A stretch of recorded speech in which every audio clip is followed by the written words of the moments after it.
आज सफला एकादशी है, इसलिए आज सफला एकादशी की महिमा को हम लोग आस्वादन करेंगे। एकादशी देवी कब से आविर्भाव हुआ, कैसे आविर्भाव हुआ, इस बारे में युधिष्ठिर महाराज भगवान श्री कृष्ण से पूछा। उत्पन्ना स कतं देवं पुण्यः एकादशी तिथि कथं पवित्रा विश्वे अस्मिन् कथं वै देवता प्रिया। हे देव, पुण्य आत्मा संपन्न एकादशी किस प्रकार से उत्पन्न हुए तथा किस प्रकार से विश्व में देवता गणों को प्रिय हुए। युधिष्ठिर द्वारा इस प्रकार से पूछे जाते पर श्री भगवान ने कहा, हे पार्थ, सत्ययुग में मूर नामक एक महापराक्रमी दैत्य था। इंद्रादि देवगण उससे पराजित होकर स्वर्ग से भागा गया। अथो पृथ्वी पर विचरण करते समय महादेव के निकट अपना दुख निवेदन करके पर उद्धार का उपाय पूछने पर महादेव ने देवताओं को लेके जगन्नाथ देव की शरण ग्रहण कर रहे। देवताओं सहित इंद्र श्री जगन्नाथ के निकट जाकर स्तुति करने लगे। ओम नमो देव देवस्य देवदानव वंदितो दत्तारते पुंडरीकक्षो त्राहीनो मधुसूदना। हे जगन्नाथ, हे देव देवेश, हे जनार्दन, हम सब आपकी शरण में आया है। हम सब को रक्षा करें। हे प्रभु, आप सब लोगों के पिता है, हम सब की आश्रयदाता है। हे शरणागत वत्सल पालक, हम सब आपकी शरण में हो। मूर नामक दैत्य ने हम लोगों को परेशान कर रहा है। हम सब लोग स्वर्ग से भ्रष्ट कर दिया है। हम सबको रक्षा करें। इंद्र द्वारा इस प्रकार से स्तुति किए जाती पर भगवान विष्णु द्वारा यह पूछ जाता है पर कि वो दानव कैसा है एवं कहाँ रहता है। इंद्र ने कहा, प्रभु, तालजंघ नामक महादैत्य का पुत्र अति भयंकर उत्कट मूर दानव, वो चंद्रवती पुरी में निवास करता है। उसने इंद्र, अग्नि, चंद्र, सूर्य, वायु, वरुण आदि का पद किसी अन्य को दे दिया है। ये बात सुनकर भगवान विष्णु ने क्रोधित होकर मुरासुर को मारने के लिए देवताओं को सहित चंद्रवती पुरी में प्रवेश किया। दैत्यराज को बार बार गर्जन करते हुए देखकर देवतागण दशों दिशाओं में भाग गए। विष्णु को कहा, ठहरो। श्री हरि ने क्रोध होकर कहा, हे दुष्ट, मेरी यह भुजा देखो। तब उसे देखकर दानवराज श्री विष्णु की तरफ दौड़ा। तब विष्णु ने अपने दिव्य बाणाघात से बहुत असुर को मार डालने पर दैत्य सब भयभीत होकर विवल होकर दौड़ने पड़ा तथा विष्णु ने चक्र द्वारा सबका संहार कर दिया।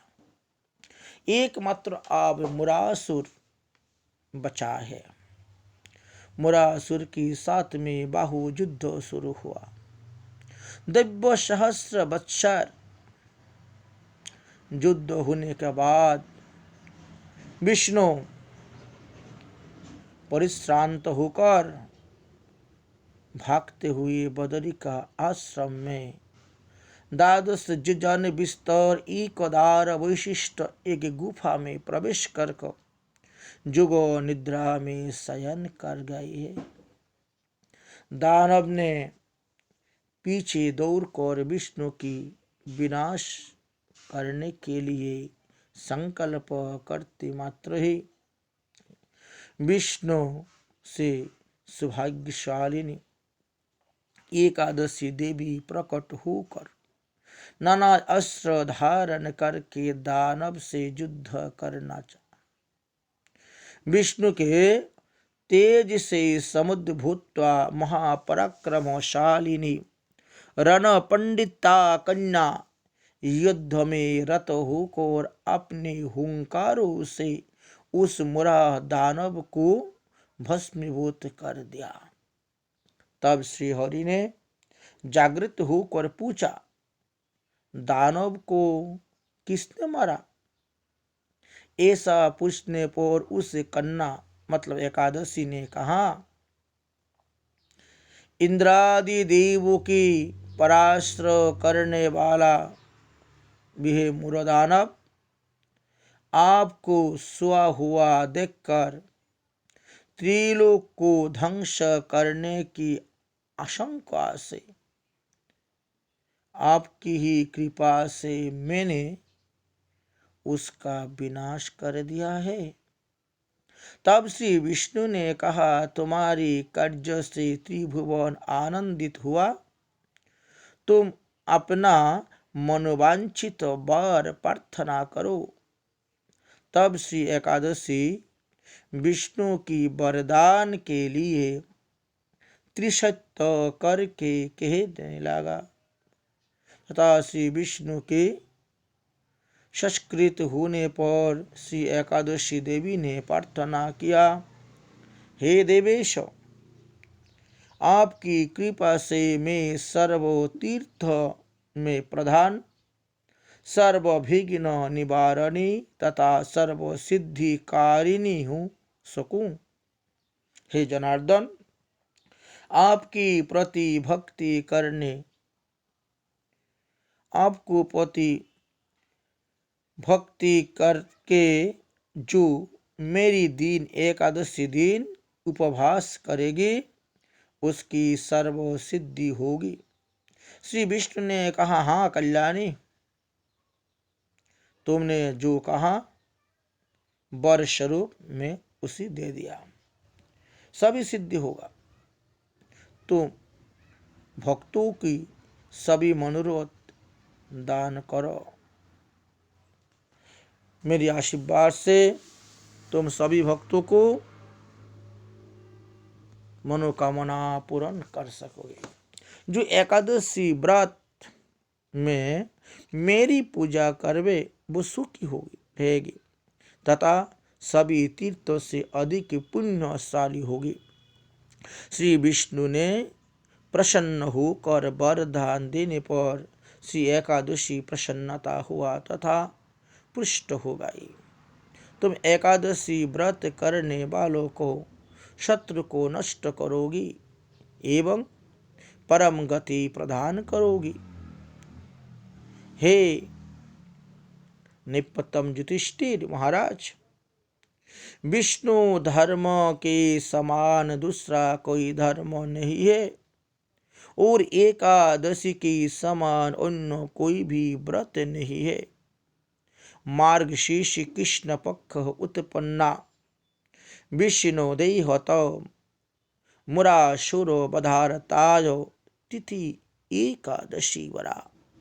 गर्ग संहिता में लिखा है, मोर नामक असुर को वध करने के लिए अग्रहायण मास की कृष्ण पक्ष में एकादशी के दिन श्री विष्णु के श्री अंग से परम श्रेष्ठ एकादशी देवी की प्रकट हुआ। एकादशी व्रत करने का आवश्यकता क्या है? इसमें हरिभक्ति विलास में 12वां विलास में वर्णन क्या है?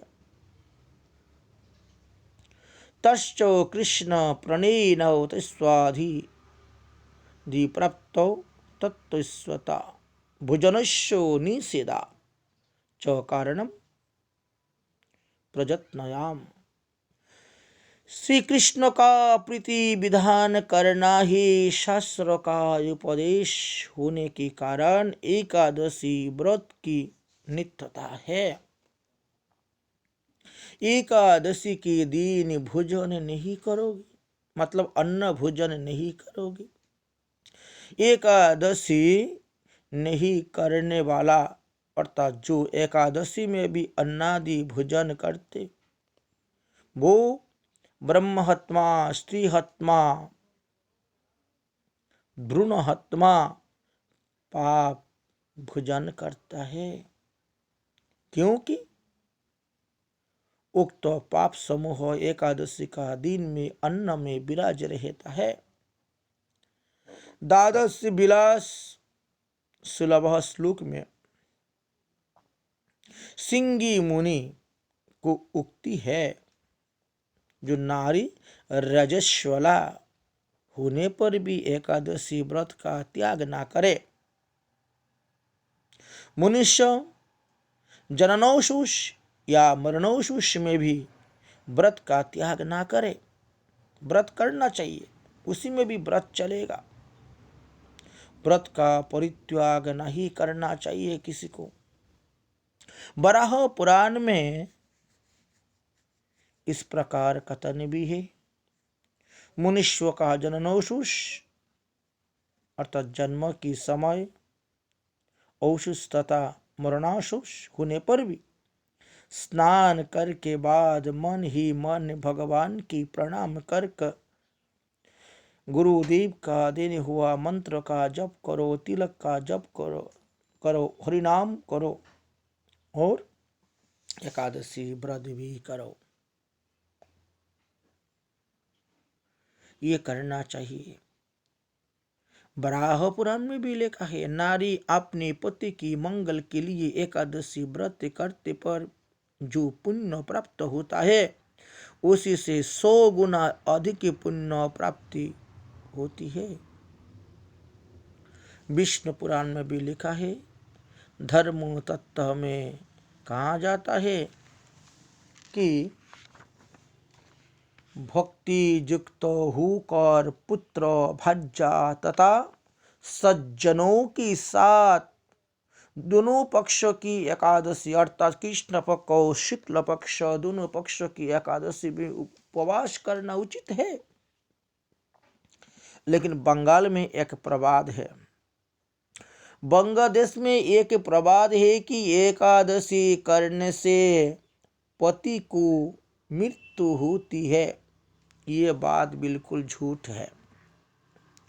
जो एकादशी नहीं करता, क्या उसका पति चिरजीवित रहता है? वो भी तो मरता है। ये सब बात भोजन लिप्सु इंद्रिय भोग करने वाला व्यक्ति कहता है, इसकी बात मत मानो। अब भक्तमाल देखिए, भक्तमाल में भी रुक्नांगद राजा की बारे में बता के गया। स्वयं कलिजुग पावन अवतार गौरांग महाप्रभु ने सपरिवार सहित व्रत किया। अपने महाप्रभु की पार्षद तथा वर्तमान में सभी भक्त पति पत्नी पुत्र सबको लेकर एकादशी व्रत कर रही है और तथा करेगा, इसमें कोई संदेह नहीं है। हरिभक्ति विलास में भी लिखा है, महाभारत में भी लिखा है। महाभारत में कहा गया है, जो निर्जला एकादशी नहीं कर सकती है वो जल, फल, मूल, दुग्ध, दही, घृत, ब्राह्मण वाक्य, गुरु वाक्य, ब्राह्मण कार्य, गुरु वाक्य तथा औषधम, इस 8 का सेवन करने से व्रत नष्ट नहीं होता है। नारदीय पुराण में भी वर्णन है।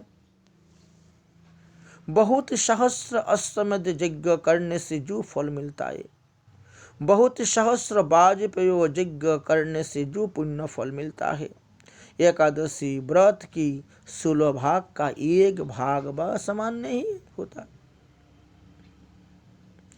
एकादश इंद्रियों द्वारा किया गया पापों को एकादशी की उपवास करने से ही विनिष्ट हो जाता है। एकादशी उपवास करके भक्तिकामी मानव भगवत धर्म तथा स्वर्ग कामी स्वर्ग प्राप्त होने पर एकादशी व्रत के राज्य, पुत्र एवं शारीरिक व्याधि को आरोग्य प्रदान करता है। जिस प्रकार आज सफला एकादशी, इस सफला एकादशी का में लंबुक का चरित्र आता है। वो वैश्यमती राजा का बेटा था, बहुत पापी, दुराचार, मद्यपान, सुरापान, विषलेगम। इसलिए पिता ने इसको त्याग कर दिया, त्यज्य पुत्र करके राज्य से निकाल दिया था। वो वन में चली गई, वहां फल मूल आहार करके जीवन बिताने लगी। एक बार इस प्रकार आज को जो एकादशी फलाहार सफला एकादशी का दिन, 10वें दिन में इसका बहुत बुखार आया। केवल एक बेला फल मूल खा के सो गया, रात में कुछ नहीं खाया। एकादशी में भी इतनी बुखार है, चलने नहीं सके। दोपहर में थोड़ा सा फल संग्रह करके लेके आया, पीपल वृक्ष का छाया में बैठा, वहां पे नींद आ गया, संध्या हो गया। ये फल भगवान के चरण में अर्पण कर दिया। हे भगवान, ये फल आप ग्रहण करो। इस प्रकार भगवान को फल दान किया सफला एकादशी दिन में। रात में बुखार इतना तेज हुआ, वो कुछ नहीं भोजन कर पाया। द्वादशी में सुबेरे जब बुखार उतारा, तब उन्होंने फल भोजन किया, मतलब पारण हो गया। अनजान के इनकी व्रत हो गया। 10वें दिन में एक बार आहार, एकादशी में उपवास, द्वादशी में जब ने पारण कर लिया, फल आहार कर दिया, तो आकाशवाणी हो गया, जाओ तुम तुम्हारा घर पे लट के जाओ। सफला एकादशी का महिमा से तुम्हारा सारी पाप मुक्त हो गया। अब तुम्हारा पिता तुमको ग्रहण करेगा, तुम्हारा ऊपर राज्यभार दे के वो सन्यास लेके वन में चली जाएगी। लंबुक आकाशवाणी सुनकर घर पे गया। इसका स्वभाव चरित्र का परिवर्तन हो के परम वैष्णव हो गया। माता पिता ने बहुत आदर से प्यार से गला में लगाया, इसके घर पे ले गया। रिश्तेदार सभी अच्छी बोलने लगा। ज्येष्ठ पुत्र होने का नाते लंबुक का ऊपर राज्य का भार अर्पण करके पिता जंगल में चली गई भजन में। इस प्रकार लंबुक ने बहुत वर्ष तक राज्य करने का बाद वो भी अपना पुत्र को ऊपर राज्य भार दे के संन्यास ग्रहण करके तीर्थ भ्रमण में निकाल गया। अंत में इस पंचभौतिक शरीर त्याग करने के बाद नित्य गोलक धाम भगवान का श्री कृष्ण धाम में पहुंचा है। तो इसीलिए एकादशी व्रत की अपूर्व महत्व कथा वर्णन है। हमारा श्री चैतन्य चरितामृत ग्रंथ में मध्यम लीला में लिखा है, एकादशी, जन्माष्टमी, वामन द्वादशी, श्री राम नवमी और निशिंग चतुर्दशी, ये सब विद्या त्याग अविद्या कारण, अकरणे दुष्कैलो भक्तिर्लंघन, अर्थात शिव चतुर्दशी, राधाष्टमी, श्री कृष्ण जन्माष्टमी, माघी शुक्ला सप्तमी में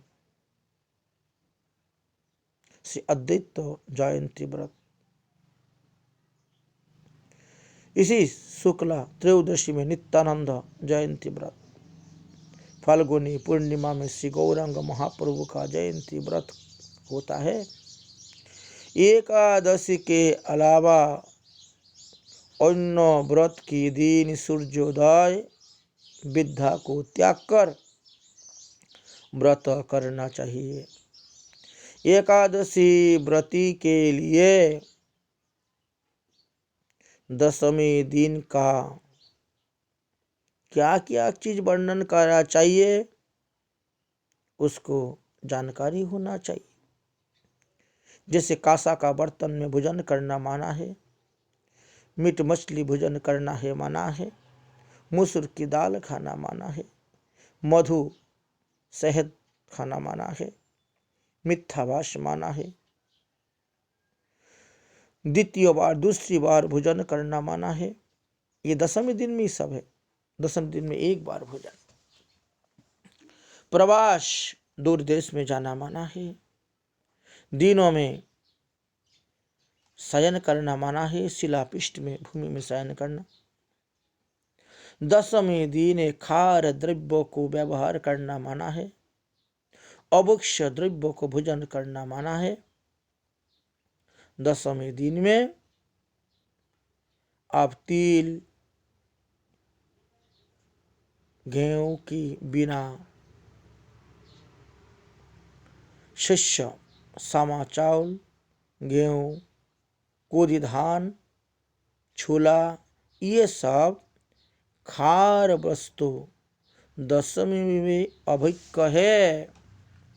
दशमी दिन में तिल खाना माना है, मूंग की दाल खाना माना है, समा की चावल गेहूं केदी धान छोले मटर ये सब दशमी दिन में मना है। तो ये गुरु पाक ये जल्दी पचता नहीं, पेट में रह जाती है। आपको हविषान्न ग्रहण करना चाहिए। जो हविषान्न क्या क्या होता है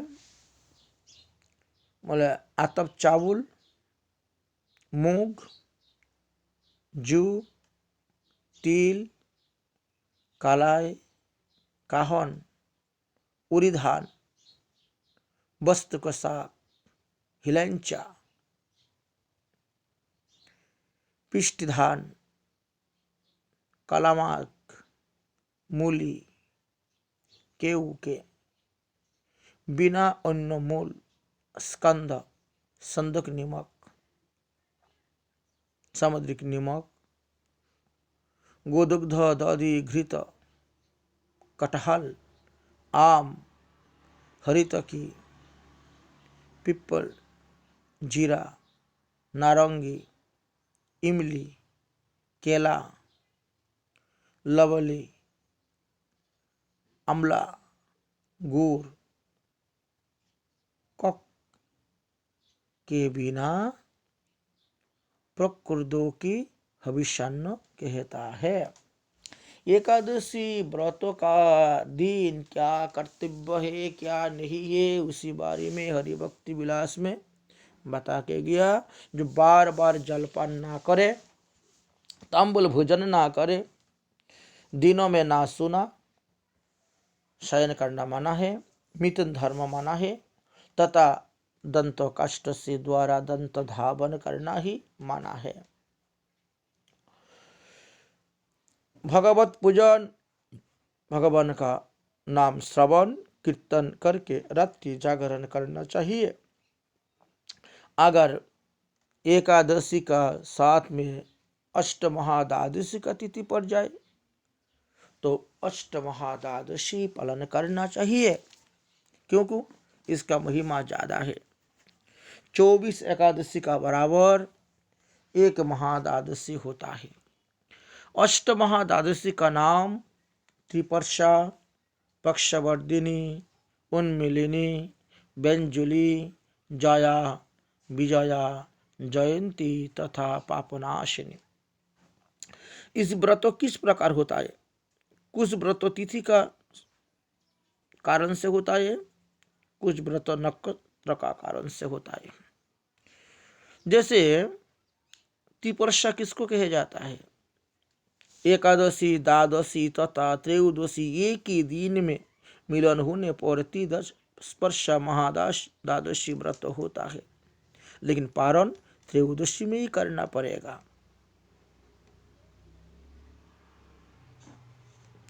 अमावस्या या पूर्णिमा पूर्ण होकर वर्धित होने पर पक्षवर्धनी महाद्वादशी कहता है, पारण त्रयोदशी में ही होगा।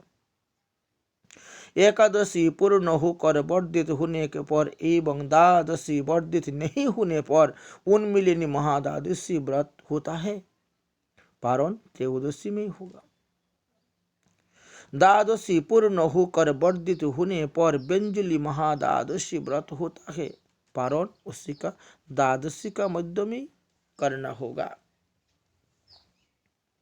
शुद्ध एकादशी परित्याग करके पक्षवर्धिनी द्वादशी का व्रत करना विधान है। शुक्ल पक्ष या कृष्ण पक्ष में शुद्ध एकादशी को भोजन करके उन्मिलिनी महाद्वादशी पर व्रत करना चाहिए। शुद्ध एकादशी का दिन भोजन करके व्यंजुली महाद्वादशी का भी व्रत करना चाहिए।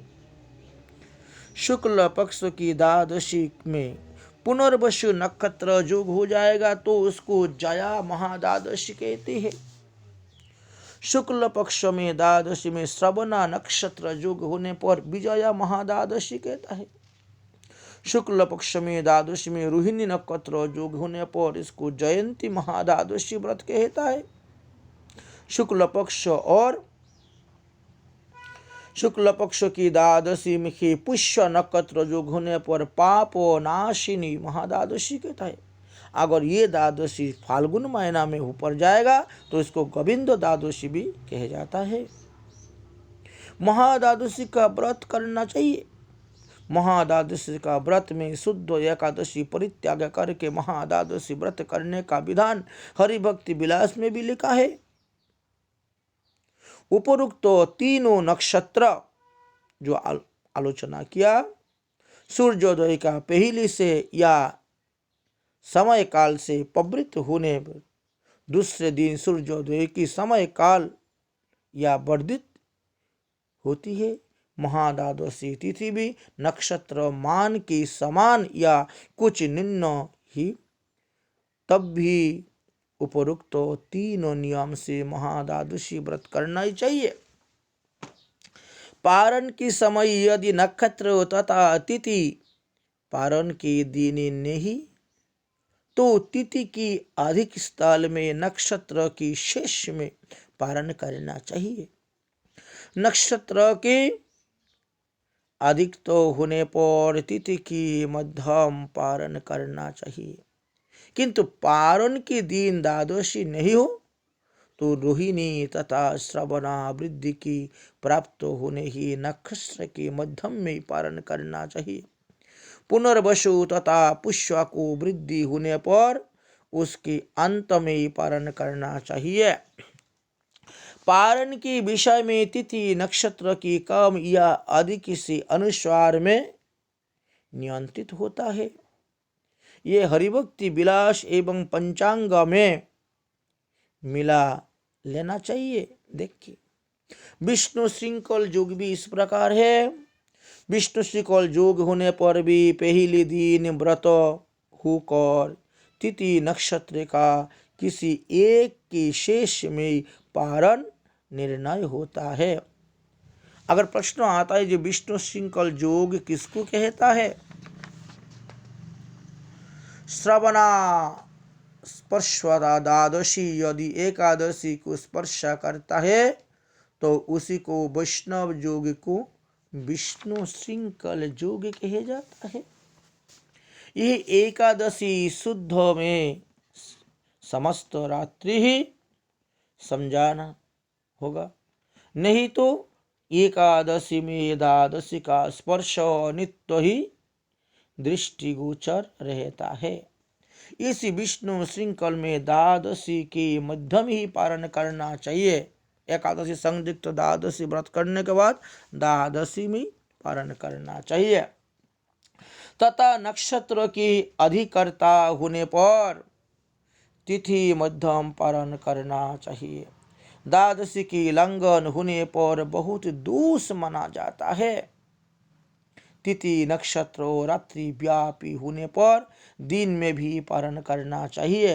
रात्रि में कभी पारण ना करे, रात्रि में पारण करना मना है।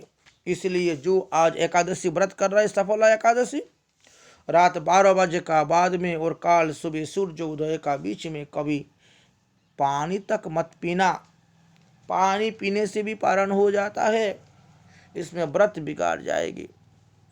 पारण की पश्चात काल सूर्योदय की बाद और प्रातः 7:24 का अंदर में काल पारण करना चाहिए।